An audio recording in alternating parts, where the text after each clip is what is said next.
This would be my lineup if I was in Ange Postecoglou's shoes tonight ahead of the second leg. A lot on his plate, and this would be my lineup. I think the back line, you move me out of the way there, does pick itself. That back five, including the goalkeeper, in Vicario, Porro right back, Doggy left back, Van der Ven and Romero as the two centre backs. Spence, I like him. I think he's maybe run out of steam a little bit.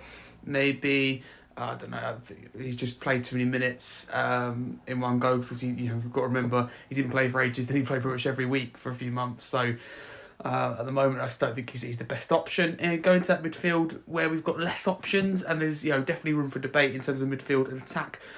My thinking is ditch the number 10 role in this game. I don't think that 1 minute Ange will do it, but we go there with a lead and we've got to be conservative, constructive, think about not taking too many risks because we get caught too high. For example, when Bodo beat Ange Postecoglou Celtic, it's when Celtic were too high up the pitch and their counter-attacks really destroyed them, in particular when Celtic went away. So that's something we need to be really mindful of. I know, again, different situation.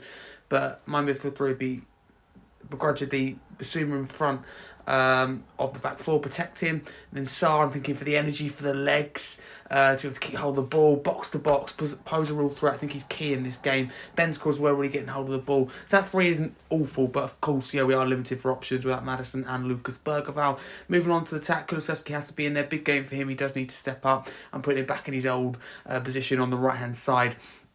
By the way, thinking behind this front three, yes, if that was me, I'd play on the counter-attack, so we are looking for pace. But I think in behind it, it's Kulusevski and Solanke hold the ball up and tell for a little bit of pace and trickery, and we use Sarr as a box-to-box midfielder to help us break away in counters. So Kulu on the right, I said, huge game for him. Solanke down the middle, I believe he should be fit to start. Wouldn't have a problem with Richarlison starting there. Wouldn't have a problem with Richarlison coming in on the left.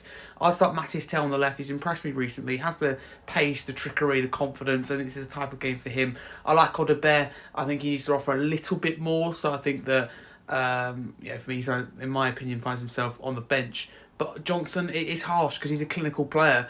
I just think you've also, in this game, it's not just about the team, it's the substitutes making a difference later on to hold on. So that would be my team, having thought about it a lot over the last few days and ebbed and flowed, tossed and turned. That's the team I've gone with, but that's obviously relying on Solanke is fit. If it doesn't, then it changes. You probably want to bear in, it's difficult. So that would be my team. What would you change? Let me know in the comments below. What would be your preferable team?